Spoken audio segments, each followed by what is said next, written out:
Hello, Lorenzo here, and you're watching episode 40, a momentous occasion, of KSP to Mars. Now what we're doing I'm not going to tell you immediately. We are launching this crazy payload into orbit, and I say crazy because the fairing is a little bit overwhelming compared to the rest of the rocket. Well, hopefully that will all work out splendidly aerodynamically. Look, there's nothing visible when looking from it above. I assure you, if something hilarious ends up happening, I will show you. But for now, let's move to the launch pad and shoot that thing off. And then, once we're in space, I will tell you what we're going to do. I will give you a hint. It has something to do with the new toys we're going to play with. Yes, today is an episode where we play with new toys, and that has absolutely no dirty implications. I'm telling you again, just to make sure, no dirty implications. There's also no crew on this vessel, so there's nothing spicy going on at all. Just a clean launch where we play with some new toys. And god damn it, the loading screen is taking such a long time. Usually I cut these out, but I thought, well, how long can it take? I'll talk through it and show you the liftoff. Because it's been a while since we've videoed a liftoff, because usually I cut them out for this very reason. Right, here we are. The delta V readout on the engineer gives us 11.1 and that drops to 9.5. That has a few possible causes. Either it's because we're down in the atmosphere, or it's because the rocket broke. Look at that. Well, the rocket didn't break, so this is a delta V if we were to remain at sea level. And well, seasoned viewers can tell a lot from what just happened. We got a message that the generator has shut down. That will give you a hint as to what the payload is, and it did so because there were no radiators, and I'm not freaking out about that. That will give you another hint as to what the payload might be. Well, that's it for the hints. Let's go ahead and launch this baby. There we go. Lift off, and of course, as per usual, the launch is going to take quite a while, so I will cut that out. If you are curious to see what a launch like this looks like, scroll back a few episodes. When I made this launch vehicle, I videotaped the whole launch sequence for your pleasure, so go check that out if you want more rocket action. For now, I'm going to cut forward to space, to orbit. See you there. And here we find ourselves in orbit, and let's have a look at the surprise of the day. Here we are, the upper stage has just been separated, and this is the new module for our space station. It has one massive nuclear reactor, one massive electricity generator, and two phased array microwave transceivers. These can beam the power to a small probe that will then achieve ludicrous amounts of delta V and somewhat above zero thrust to weight ratios. As soon as we successfully attach this, if that works out, we are going to try just that. The station is, where is it? Let's have a look at the horizon. I have been tumbling while I was speaking to you about all these wonderful things. Let's have another look at that. The rendezvousing I'm currently attempting is going to be a little bit shoddy, because I'm just at this moment attempting a straight line shot at 180 meters per second from about, well, there it is. It's now at 70 kilometers, and I attempted the shot from, well, about 85, so not quite a picture perfect rendezvous, but I figured this should probably work out somewhat fine. We have 550 meters per second of delta V left in this tiny booster thingy. The thrust to weight ratio is low, it's 0.34. So we're going to have to brake well in advance of actually getting to the station. But that is something that I'm confident about. I have a little bit of RCS fuel as well, and some thrusters to fine-tune the maneuvers once we are there. But then all in all, the docking should be fairly straightforward. One thing that did happen during launch, you will notice that I do not have any radiators here on the craft, and that's because I figured, well, they are already on the station and they will just get in the way of the microwave transceivers, and also the weight was getting close to the limit of what I could successfully put in orbit close to the station. So I omitted the radiators on this bit, and I figured I can always send up more. What did happen was that sent the reactor in a near meltdown and caused it to scram. It is now offline and we're running strictly on battery power. Fortunately, I packed one of the big ones, and that will be able to sustain us easily long enough. It already has for days, and it's not even half depleted yet. It does mean that there will be some Kerbal intervention required to get this reactor running again. It is now in a status of decay heating, and that started at 10%, so that means it has almost wound down. And we'll have to have a look with a Kerbal on how to fix that. First though, the docking. It's a slightly tedious process, so as I try to do with most tedious processes, I will skip that and rejoin you when that is complete or something else possibly catastrophic happens. So see you in a little bit. So there we are after a while of orbital ballet maneuvering. Coming in for docking on the RCS system, the monopropellant, well, we have 100 units and they will steer us in. Problem was, the docking port that we're heading for at this moment was occupied by the orbital tug that's now floating over there. I removed that for convenience, and then I wanted to orient the tech lab towards the transceiver and power array. It wouldn't do it because there was no one in the control seat over there. That one was in that one. So I took one of the guys out of the lab and plugged him into the control seat. After docking this, I will grab that lander again and stick that into the side of the old tech lab that should have a docking port available. And then everyone can make merry in the laboratories and go about their business of shooting off high energy microwaves to, well, probes that will be designed shortly. I'm docking here using my patented method of slamming into things way too fast. To know what I mean is using the IJKL keys to make sure the translation stays on target. That means that the prograde marker here on the nav ball stays pointed towards the center of the target. That's obviously the docking port that I've set. And of course I'm using the WASD keys to make sure that the actual heading, which is the regular nav ball pointer, stays on target, and I'm using the H and the N key to make sure that the relative speed is at about half a meter per second, which is, well, the sweet spot for docking. Well, not the sweet spot, the maximum allowable speed by the connections. You can get away with higher speeds, obviously then you crash and that makes your relative speed go down, and then you dock. It is possible, it's not recommended, because, well, there is a lot of crashing involved. I think that's fairly self-explanatory. So here we are coming up on that tech lab. I think everything is gonna go fine. I'm optimistic about this procedure anyway. And then comes the question of, well, can we restart the reactor? Are the radiators that are currently on the station enough to bleed off its heat? I'm not at all convinced of that, now that I see that's only 4. In my mind it was a lot more than that. We shall find out answers to all these questions and more soon, because here we are gliding in for that dock and a instant flawless docking. Here we are, and doesn't that look awesome? Some microwave transceiver arrays. Wonderful. Let's see if we can turn on the reactor. We cannot, we need an EVA Kerbal for that. First things first though is ditching this orbital tug stage. It is all but useless. Fortunately we can scavenge most of its fuel by storing it on the station. I think we can even, yeah, we can get all of it. Not all of it. We can get almost all of it on. And let's see, is there some way to reuse the RCS stuff? Do we even have RCS here on the station? I think we do. And we can probably refill that. Let's have a look. Monopropellant. Yeah, although it's almost full as well. So yeah, we can yeah, why not? We can top up the monopropellant canisters. It won't make a huge difference, but hey, why not? Where is that? It's hidden away here. Go on.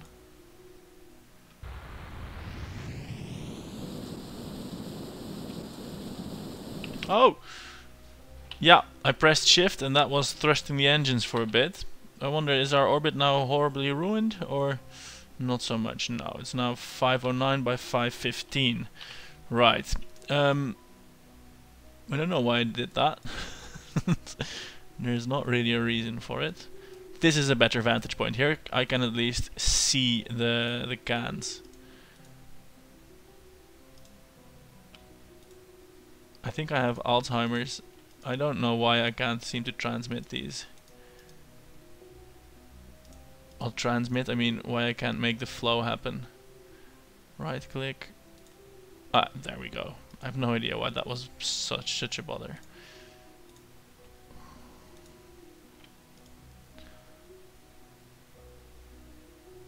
There we go. All of that nicely filled up. Oh wow! When I throttled up, both the engines were firing, so the whole station got compressed. I suppose I can count my lucky stars that we're still alive.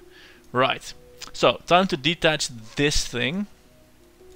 That's attached here to the senior docking port. And yeah, this is the lander. We're gonna take care of that in a second. First, we're going to ditch this one. This has the senior docking port, and let's fly away by RCS control. So we can keep on building the station with large docking ports for more stability and ease of connecting. But I'm not sure if there's going to be modules that want to live here, because these things are going to be beaming power by the megawatt. So yeah, might not be the best place to stay while, really. So now we're going to deorbit this thing because we don't want any orbital debris. And I'm not being good with that so far. There's a lot of orbital debris, but this thing we can easily help, and that is going to fall back down to the planet. So bye bye. I think. Go on. Burnout. There we are. Is that back to the planet yet? Yes, it has a periapsis intersecting the ground. Wonderful. And we are already receding fast enough to have to use the map view to switch back. Switch back to the tech lab number 2. And now, my dear viewers, we are going to send one of the Kerbals out on an EVA mission to fix the nuclear reactor. We might never see him again, but that is what needs to be done. And our brave crew member, I don't quite know who it's going to be yet. And I'm going to disable this engine, so any further accidental shift presses will not result in thrust. Also, I'm going to retract the solar panels because they do generate waste heat, and I have a feeling that with this big honking nuclear reactor on board, one, we're not going to need any solar panels, and also we are going to have a heat problem. So let's reduce anything that contributes to that problem. Right, I'm going to take the guy out from here. That's Bobcat, and Bobcat is the lucky man that gets to fix our nuclear reactor. Yeah, that's the guy. And there we have our reactor. Loud and proud. Is it getting hot yet? No damage. Come on, turn it on. Maybe it needs to cool down completely before I can turn it on, or I'm just going to fly around it. Not sure the guy can interact with it from all angles.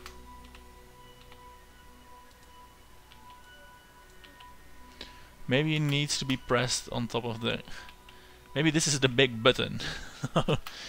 Just make him crash into that. No.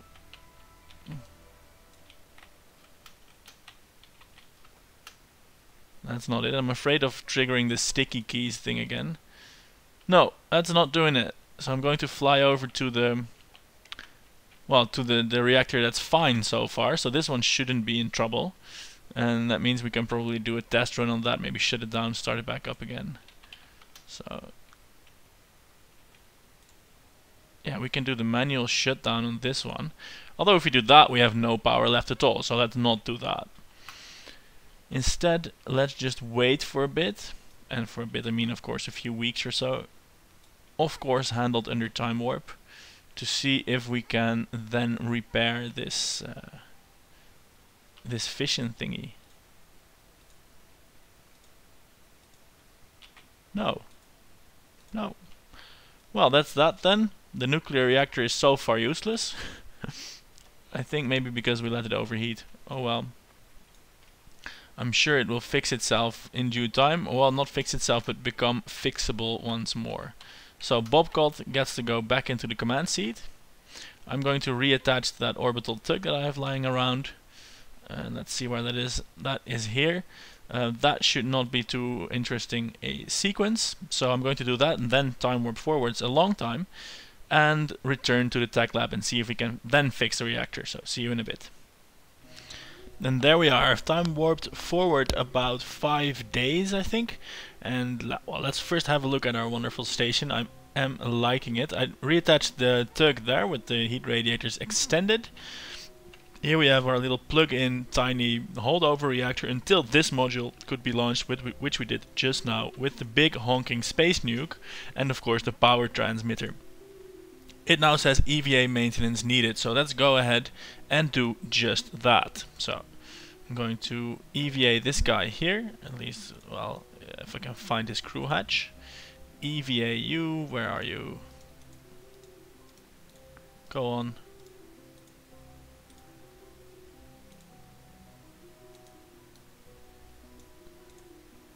I have no idea why it won't. If I go for the crew hatch here, it won't let me do so. So I'm going to go for this crew hatch. It can be Bobcat again. Am I still at time warp or something? No, there we go. Well, this one works. Here we go. Bobcat.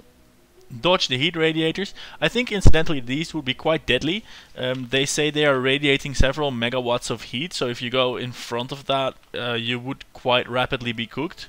But fortunately those things are of no concern to Bobcat. So here we are at the reactor. Let's have a look at that. Ooh, right, we can do a manual restart, which is exactly what we need. Restart that. And I think that's it.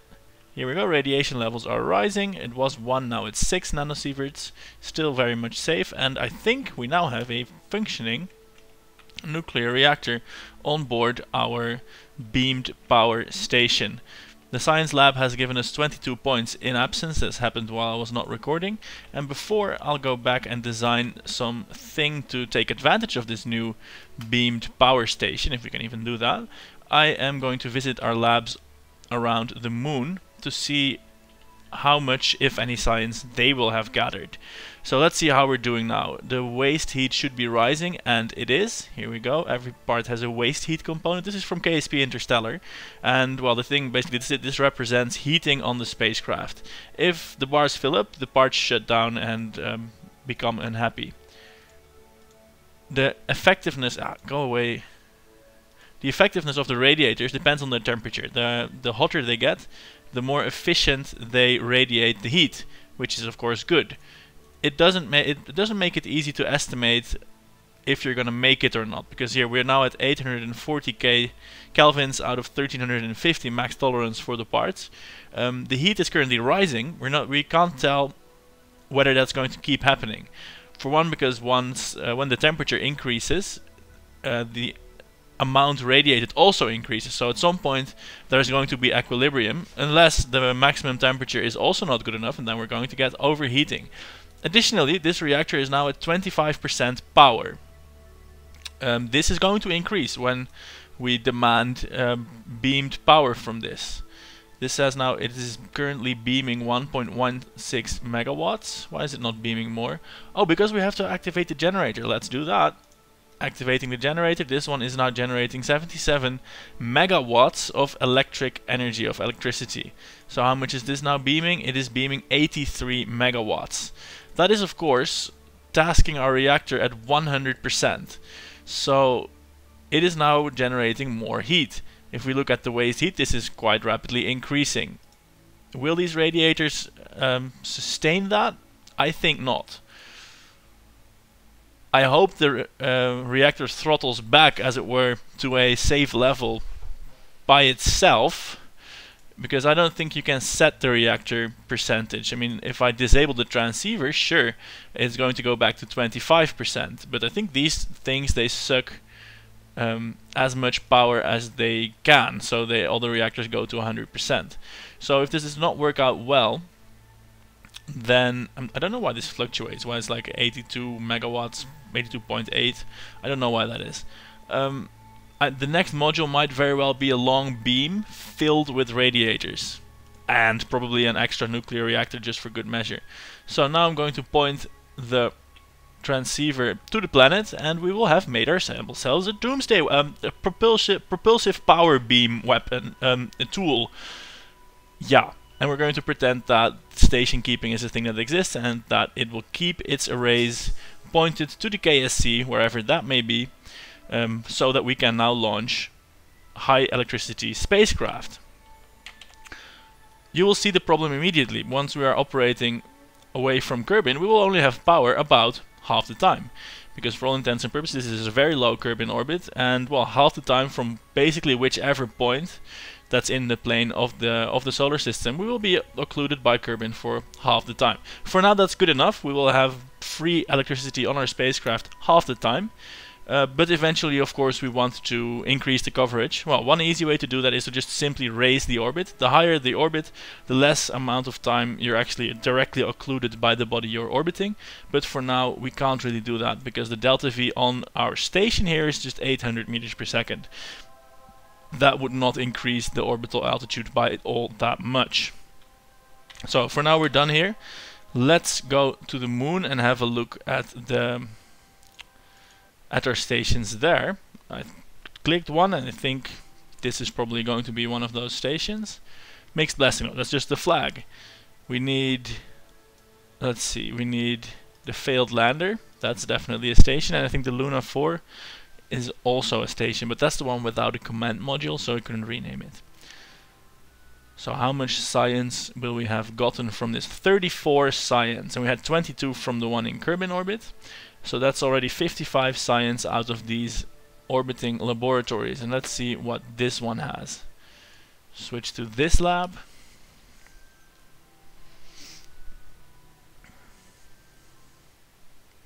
$52 science for this one. So that's 104, 106. I forget the numbers I call out. Over 100 science at any rate from orbiting laboratories. That's really good. So let's go to the Space Center and have a look at our R&D center, because to be honest I have no idea whether we had any points to spend, we're just on the cusp of a breakthrough, or we're basically starting from scratch again. So we can go investigate that, and then I'll try and design something that might get off the ground using that beamed power from space. So first the R&D building. We now have 525 science points. What might we get for that? Nothing here. Oh, no, nothing here. We need 20, like 20 more points. We could get this, which are extra probe cores. I don't want that. We could get wheels, which I don't want. Would be nice to make a Mars rover, but then again, that is for later consideration. Micro landing strut. No, I don't want that. No, I want the big stuff. I want better reactors. I want 3,000 points. Holy moly. I want this. I want this. So I want these. What I'm thinking with the beamed power is that I could make like a tiny probe with just gravity sensors and other renewable stuff, and just have that gallivant around all the Julian moons, go to the inner system, scan everything with the gravity scanner, and then just come home and deliver all that data. I think that's a good idea anyway. So I'm going to make something and I'll show you when I'm done. So here we find ourselves in the vehicle assembly building, and I've just assembled the Ant. It has the power receiver on top. This will unfold into a nice dish. The smallest probe core I have, an engineering system. Heat radiators, because of course there will be a high intensity microwave beam focused on this thing. 2 small fuel tanks filled only with liquid fuel, because the plasma engine we have here, let me have a look at that. It can use a variety of fuels. Liquid fuel provides the best ISP, and by my calculations, if we have a few tens of megawatts focused on this, we should have a few kilonewtons of thrust, which is altogether manageable. That would net us a awesome ISP of 11,000. And if that were the case, this little probe would have 8,000 meters per second of delta V weight. With just the one tank of fuel, it was 9,000. So that calculation is not correct. Let's see what happens if I put it like this. It's completely different from what it was before. Oh no, of course it's different, because I added the heat radiators. That's quite logical. So removing the oxidizer here, that's extra fuel, removing that.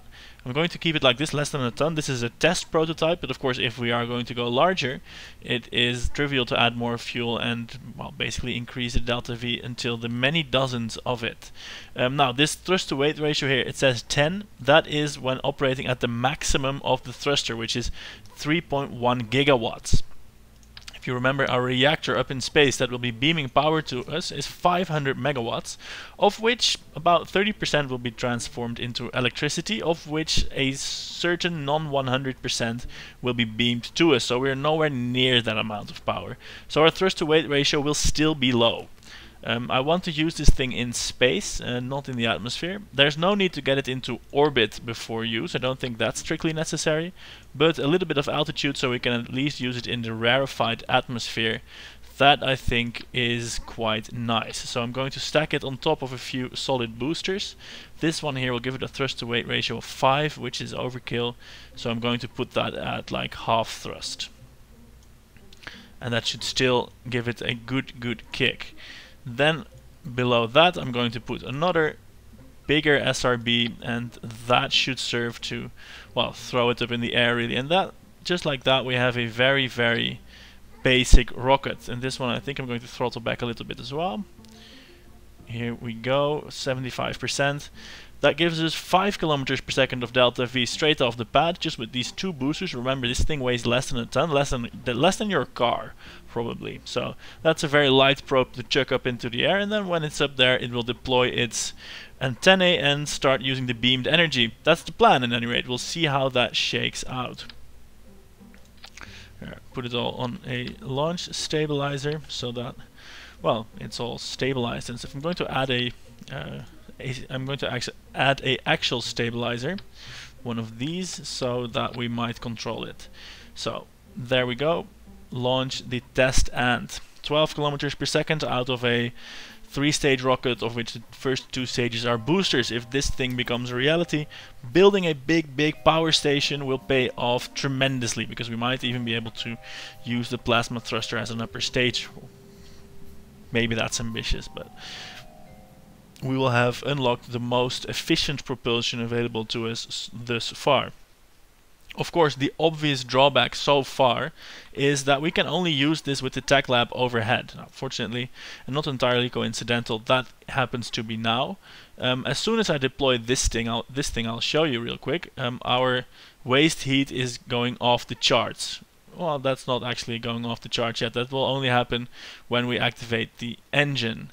So I want to use this only when we're in space, so that we can deploy these radiators and, well, shed the heat. So I'm going to lift off with the booster, and basically what we're going to do is just point straight up. This is not the most aerodynamic thing, so I'm going to pitch it over just ever so slightly, so that the microwave beam doesn't have to be focused straight at the KSC, although of course none of that is actually modeled. So we shall attempt to get a space-worthy altitude with these 2 boosters, and I think we should be able to do so relatively easily, if we don't get got by the aerodynamics of this, well, utterly unaerodynamic launch vehicle. However, we have enough power, and it's not that horrible. It's a bit arrow-shaped. This is by far the simplest rocket launched so far, so I'm expecting no issues from it.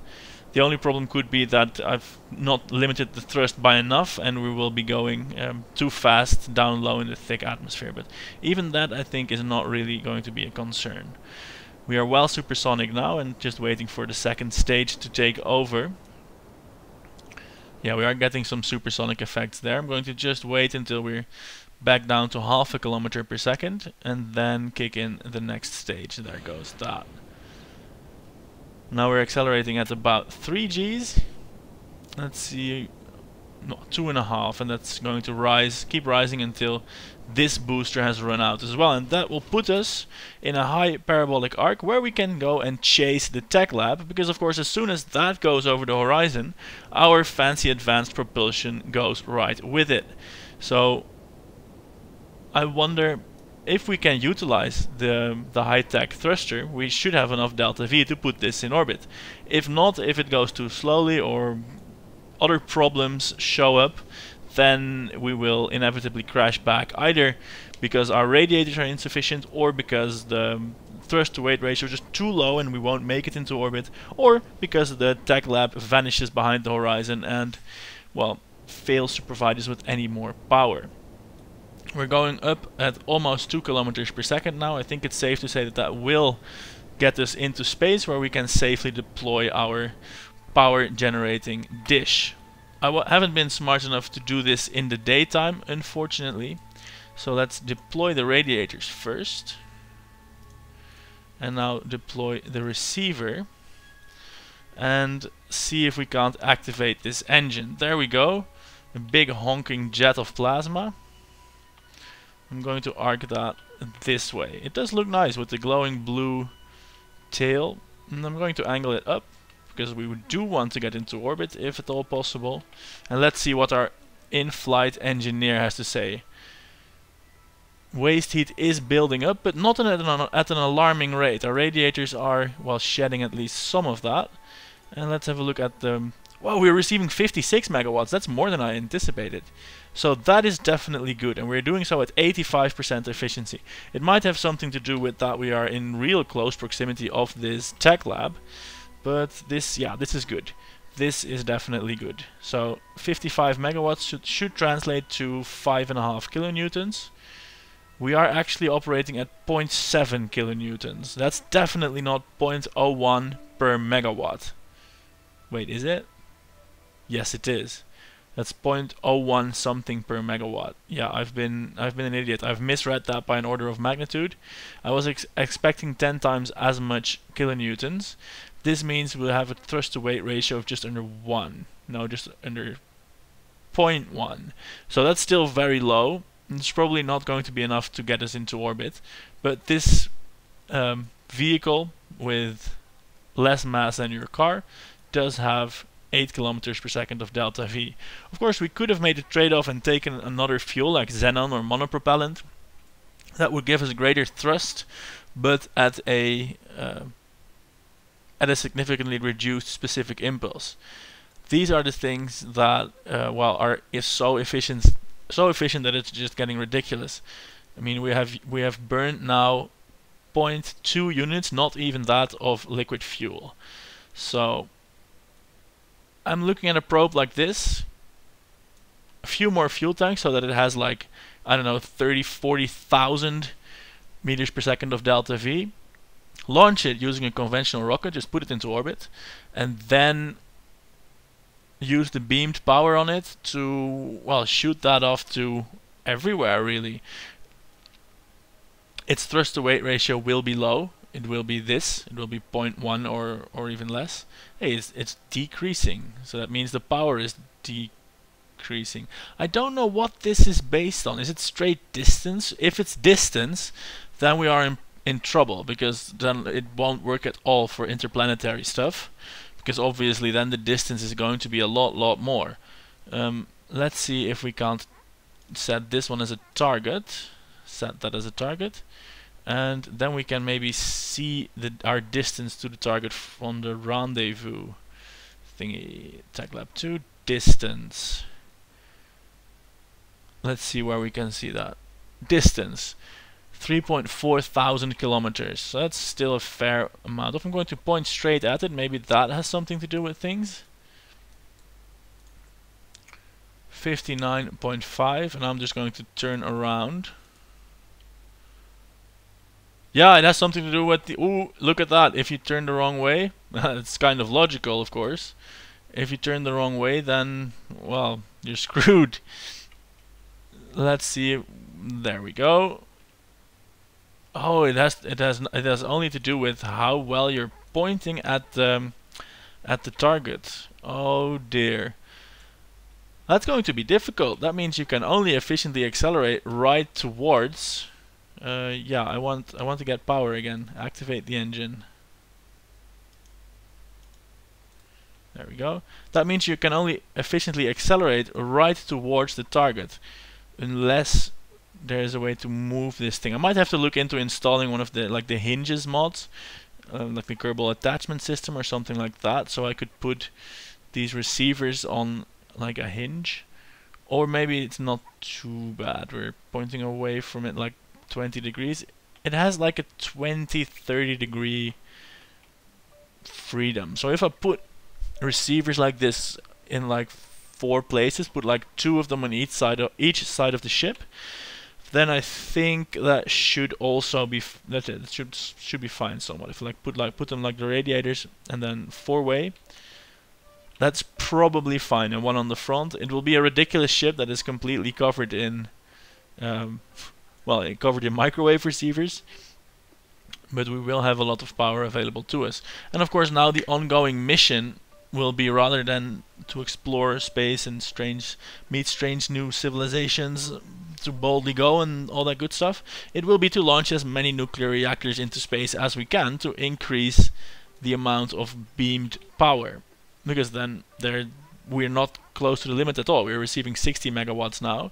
This thing goes up to 3 gigawatts. So if we manage to get that kind of power behind it, then this thing is shooting off like a rocket, like an actual rocket. With the thing told us we'd have a thrust to weight ratio of about 10 on this thing, and that'd be ridiculous. That ISP 11,000, thrust to weight 10 on a small probe.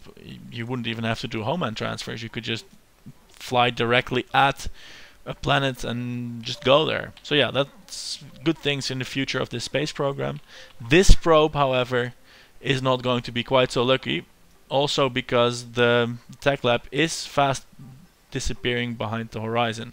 You can see we're already having to aim slightly towards the horizon to point straight at it, and it won't be long now until, well, until we run out of power, crash and die.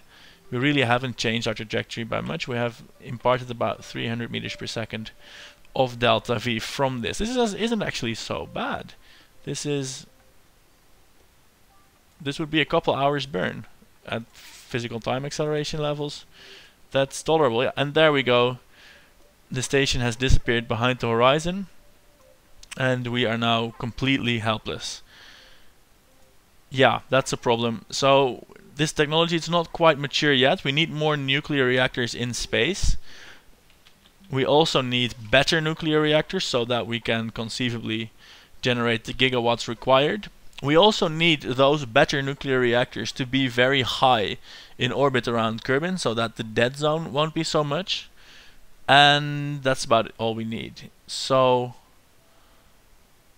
I'm thinking when we get these fusion reactors, to put a few of them on the station, then also put a plasma jet on the station and use that with, of course, the power from those upgraded nukes to boost the station into a ridiculously high orbit, and then fly everywhere with beamed power. For now though, it's a nice gimmick, but these constraints are too much to deal with. Well, this probe is now entering the atmosphere, shedding its radiators, and, well, otherwise meeting its terrible fate. It's going at 2.5 kilometers per second, so that will not be a very happy ending, I don't think. We're piling on the G's now, and that's just going to burn up and be sad. I think, anyway, whatever this is, the plasma thruster, has a decent heat tolerance. So something burned off, but it wasn't everything. So the rest is going to meet its fate by impacting into the ground. So check back tomorrow for the next episode. I'm not quite sure what we're going to do yet, whether we're going to play with this more or send off some other things to far off places. What we have coming up is a new transfer window to Jupiter, and slightly later the arrival of our Jupiter probe, which of course can do lots of science, which will unlock nice, awesome things for us. I think I'm definitely going to make use of this launch window to launch a better probe, because if you can remember, this one wasted a lot of delta V, and it almost surely won't have enough to do all the available science at Joule. Also, it doesn't carry the Gravioli scanner, which is of course important. I might make a Julian probe with an ion drive and one of these power receivers combined with an onboard power supply, so that it's a little bit redundant. Of course, it's also going to be like a few years before it gets to Jupiter, so in that time we might succeed in upgrading our power station. Anyway, something like that. I'm going to play with Jupiter for a bit. So check back for that tomorrow. Thanks for watching today. If you haven't yet subscribed, there's always new stuff just around the corner. And click like, leave a comment, you know, all that stuff that I like and is awesome. So thanks for watching. I'm Lorenzo. Goodbye.